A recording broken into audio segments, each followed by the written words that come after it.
चीज़ों को भूलने की बीमारी या याददाश्त की कमज़ोरी का मसला, जिसे कि इंग्लिश में डिमेंशिया भी कहा जाता है, ये एक ऐसी एक कॉमन और एक खौफ़ज़दा अलामत है, जो कि कभी ना कभी हम सबको परेशान करती है। और बाज़ औक़ात ऐसे होता है कि अगर हमें 1-2 इसके सिम्पटम्स आएँ या हम किसी चीज़ को कोई 2-4 दफ़ा लगातार भूल जाएँ, तो हम खुद ब खुद इस चीज़ को अपने ऊपर सवार कर लेते हैं, या हमारे इर्द-गिर्द के लोग हमें ये फ़ील करवाना शुरू करते हैं कि शायद हमारी याददाश्त कमज़ोर है।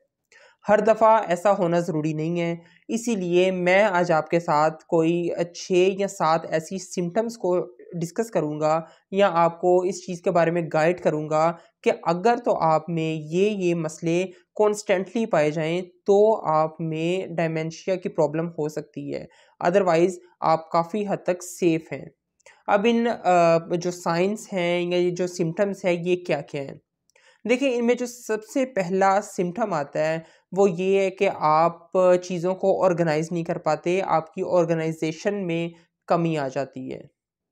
चीज़ों को ऑर्गेनाइज़ करना, चीज़ों के बारे में प्लानिंग करना, अगर आप कोई शॉर्ट टर्म प्लान बना रहे हैं, यानी कि 1-2 दिन के प्लान बना रहे हैं या अपनी ज़िंदगी में एक लॉन्गर प्लान बना रहे हैं, तो आप चीज़ों को सही तरीके से ऑर्गेनाइज़ नहीं कर पाते। आपकी प्लानिंग, आपकी जजमेंटल जितनी भी सलाहियत हैं, अगर तो ये मुतासिर हों, तो एक वजह हो सकती है कि शायद आप में डिमेंशिया का मसला हो रहा है। इसके अलावा जो दूसरी इसकी एक बड़ी अलामत होती है, वो ये कि आप में कॉन्स्टिपेशन का मसला या कब्ज़ का बहुत ज़्यादा रहना, ये भी डिमेंशिया की एक निशानी हो सकती है। देखिए, ये कितना इंटरेस्टिंग एक पॉइंट है कि कब्ज़ का होना, कॉन्स्टिपेशन और दूसरी तरफ भूलने की बीमारी या याददाश्त की कमी या याददाश्त की कमज़ोरी का मसला, इन दोनों में लिंक क्या है?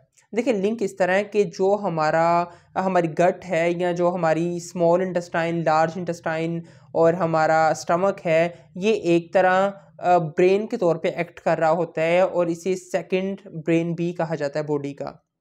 सबसे ज़्यादा हमारे अहम बैक्टीरियाज़ इन्हीं हिस्सों में पाए जाते हैं, और ये बैक्टीरियाज़ बहुत से ऐसे केमिकल्स, ऐसे हमारे लिए हार्मोन्स बना रहे होते हैं, जो कि हमारे दिमाग को एक नॉर्मल फंक्शन करने के लिए बेइंतहा ज़रूरी होते हैं।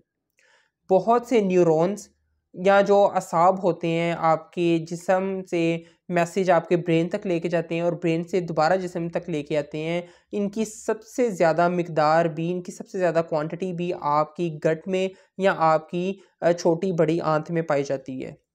इसलिए अगर आपका गट का एनवायरनमेंट सही नहीं होगा, तो ये एक क्लियर इंडिकेशन है, ये एक क्लियर ये निशानी होती है कि आपके दिमाग में भी कुछ ना कुछ मसला चल रहा है। जो तीसरा और बहुत ही कॉमन सिम्पटम है, वो ये हो सकता है कि आपकी लैंग्वेज डिस्टर्ब हो जाए। आप क्या बोल रहे हैं, आप को नहीं अंदाज़ा होता, और बाज़ औक़ात इंसान ऐसी बातें करता है कि जिसका बज़ाहिर कोई मतलब नहीं होता। कभी-कभी हम किसी ख़ास टॉपिक के लिए या किसी ख़ास सिचुएशन के लिए कोई लफ़्ज़ ढूँढ नहीं पाते। हम अक्सर औक़ात कुछ ऐसे अल्फ़ाज़ को याद करने की कोशिश करते हैं, जो कि हम एक अपनी कन्वर्सेशन में, अपनी बात में फ़िट कर सकें, लेकिन हमें वो लफ़्ज़ याद नहीं आते। अगर तो इस तरह हमें बोलने में मसाइल हों, लैंग्वेज प्रॉब्लम्स हों, तो ये भी एक आपकी क्लियर निशानी हो सकती है कि इस इंसान को आगे चल के या अभी डिमेंशिया की प्रॉब्लम हो रही है। जो एक और बड़ी निशानी है, वो ये कि पर्सनैलिटी चेंजेस हो जाते हैं। आपकी पर्सनैलिटी में बहुत ही वाज़िया एक उसमें चेंजेस आना शुरू हो जाती हैं। कभी आप बहुत खुश रहना शुरू कर देते हैं, कभी आप बहुत ज़्यादा परेशान हो जाते हैं, कहीं आपका बिहेवियर बहुत ज़्यादा एग्रेसिव या गुस्से वाला हो जाता है, कभी आप बहुत ज़्यादा पोलाइट रहते हैं। तो इस तरह के जो पर्सनैलिटी चेंजेस हैं, ये भी डिमेंशिया या याददाश्त की कमज़ोरी, भूलने के मसले की तरफ एक बड़ी निशानी हो सकती है। एक और बड़ी निशानी ये हो सकती है कि आप चीज़ों को नेविगेट ना कर पाएँ। आप अगर कहीं एक नए स्टोर को ढूँढ रहे हैं या किसी फूड पॉइंट को आप ढूँढ रहे हैं, आपको किसी ने बताया और आप उस डायरेक्शन में भी आप चल रहे हैं, लेकिन आप एक नई जगह को ढूँढ नहीं पा रहे होते, या आप डिफ़रेंट चीज़ों को नेविगेट या ढूँढ नहीं पाते, तो ये भी एक मसला हो सकता है कि आपको डिमेंशिया की प्रॉब्लम हो रही है। एक और इसकी रीज़न ये हो सकती है कि हमें सेंसरी प्रॉब्लम हो सकती है, हमारी सेंसेस, हमें सुनने का मसला हो सकता है, आई साइट डिस्टर्ब हो सकती है, स्मेल के मसाइल पैदा हो सकते हैं, हमारी जो टच की सेंस है या कोई अगर हमें टच करता है, छूता है, तो हमें फ़ौरन से उस चीज़ का जो सेंस आती है, ये चीज़ भी डिस्टर्ब हो सकती है। अगर तो ये 6 सिम्पटम्स आपको या आपके किसी चाहने वाले को, आपके दोस्तों में, फैमिली में ये सिम्पटम्स आ रही हों किसी इंसान को, या इसमें से 3-4 सिम्पटम्स भी हों, तो काफ़ी हद तक चांसेस हैं कि डिमेंशिया की प्रॉब्लम की तरफ वो इंसान इंक्लाइंड हो सकता है। अब मैं आपको इसका इलाज बताता हूँ कि ये हम किस तरह या किन चीज़ों को कंज़्यूम करते हुए इस मसले को काबू कर सकते हैं। देखिए, जो सबसे पहली चीज़ हमें अपनी डाइट में इस्तेमाल करनी चाहिए, वो है विटामिन बी 1। ख़ास तौर पे विटामिन बी में से भी जो बी 1 है, ये बहुत ही ज़्यादा ज़रूरी है। इसे थायामीन कहा जाता है, और जो विटामिन बी 1 है, ये आपके दिमाग को एक नॉर्मल फंक्शन करने के लिए, आपके ब्रेन की नॉर्मल फंक्शनिंग के लिए, आपकी न्यूरॉन्स के लिए बहुत ही ज़्यादा ज़रूरी है। नंबर सेकंड, जो आपने दूसरी चीज़ को कंज़्यूम करना है, वो ये है कि आपने विटामिन डी, ओमेगा 3 और ज़िंक, इनका इस्तेमाल ज़्यादा करना है। विटामिन डी 3, जो या आप विटामिन डी कहें उसे एक सिंपल लैंग्वेज में, तो ये बहुत ज़्यादा ज़रूरी है आपके नॉर्मल ब्रेन फंक्शन के लिए, आपकी नॉर्मल आपकी रूटीन के लिए, आपकी बॉडी फंक्शनिंग के लिए। ओमेगा 3 जो कि एसेंशियल फैटी एसिड है, ये भी बहुत ज़्यादा ज़रूरी होता है। एक और चीज़ आप ये इस्तेमाल कर सकते हैं कि आप बहुत ज़्यादा कार्बोहाइड्रेट का इस्तेमाल करें। आप अपने पेट के जितने भी इश्यूज़ हैं उनको रिज़ॉल्व करें। अपनी आप मैदे को ठीक रखें और कॉन्स्टिपेशन से आप बचें। इसके लिए आप करें क्या कि आप मुख्तलिफ़ किस्म की वेजिटेबल्स को इस्तेमाल करें, सब्जियों का इस्तेमाल ज़्यादा कर दें, फलों का इस्तेमाल ज़्यादा करें। सिर्फ़ एक ही तरह की वेजिटेबल नहीं, आप मुख्तलिफ़ किस्म की वेजिटेबल्स को इस्तेमाल करें, फ्रेश सैलड को इस्तेमाल करें, डिफ़रेंट किस्म की आप वैराइटीज़ के सैलड को इस्तेमाल करें, तो आपका गट काफ़ी हद तक अच्छी रहती है, जिसकी वजह से आपके डिमेंशिया की प्रॉब्लम के चांसेस भी काफ़ी हद तक कम हो सकते हैं।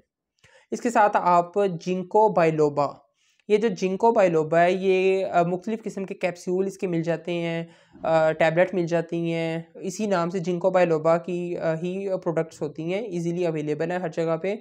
और ये बहुत ही कह लें कि एक फ़ायदेमंद है, चाइनीज़ हर्ब है, ये बेसिकली एक जड़ी बूटी है जिंको बाइलोबा। उसको क्रश करके पीस के उसके कैप्सूल्स वगैरह बनाए जाते हैं, और ये भी हमारी जो ब्रेन के फंक्शंस हैं, कॉग्निटिव फंक्शन है, जितने भी दिमागी सलाहियात हैं, उनको बूस्ट करने में, उनकी सेहत के लिए बहुत ही मुफीद पाए जाते हैं। इसके साथ आप क्या कर सकते हैं जी, आप फास्टिंग करें। आप ज़्यादा से ज़्यादा अपने जिस्म को फास्टिंग की तरफ लेके आएँ। जब आप फास्टिंग करते हैं तो हमारी बॉडी में कीटोन्स पैदा होते हैं। अब ये जो कीटोन्स हैं, ये भी बिल्कुल केमिकल्स हैं, जैसे हार्मोन्स होते हैं, इस तरह कीटोन्स होते हैं। इन कीटोन्स की वजह से भी आपका दिमाग बहुत ही ज़्यादा हेल्थी रहता है। हमारे ब्रेन के जितने भी सेल्स होते हैं, इनको नॉर्मल फंक्शनिंग करने के लिए कीटोन्स चाहिए होते हैं। जब हम अपने आप को भूखा रखते हैं, हमारी फैट टूटती है, हमारी चर्बी अंदर से टूटती है। जब चर्बी टूटती है, कीटोन्स निकलते हैं, और ये कीटोन्स आपके ब्रेन के सेल्स के लिए बेइंतहा ज़रूरी है। कीटोन्स को अपनी बॉडी में जनरेट करें।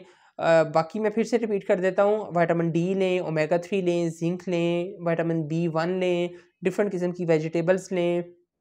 इसके साथ आप कीटोन्स को जनरेट करें, जिंको बाइलोबा का इस्तेमाल करें। इन सब चीज़ों को इस्तेमाल करते हुए आप अपने आप को हेल्थी रख सकते हैं। अपनी याददाश्त की कमज़ोरी के मसले को जल्दी ऑनसेट होने से ना सिर्फ रोक सकते हैं, बल्कि इस मसले को अपनी ज़िंदगी से कम्प्लीटली तौर पे एलिमिनेट या ख़त्म कर सकते हैं। मुझे उम्मीद है कि आपको ये वीडियो बहुत ही इंफॉर्मेटिव साबित होगी आपके लिए, ना सिर्फ आपके लिए, आपके चाहने वालों के लिए, फ्रेंड सर्कल्स में दूसरों के साथ भी इस नॉलेज को लाजमी शेयर किया करें। इस वीडियो को भी आप लाजमी शेयर करें, चैनल को सब्सक्राइब लाजमी करते हैं अगर अभी तक नहीं किया, और दुआ में याद रखिएगा, stay happy, healthy and blessed.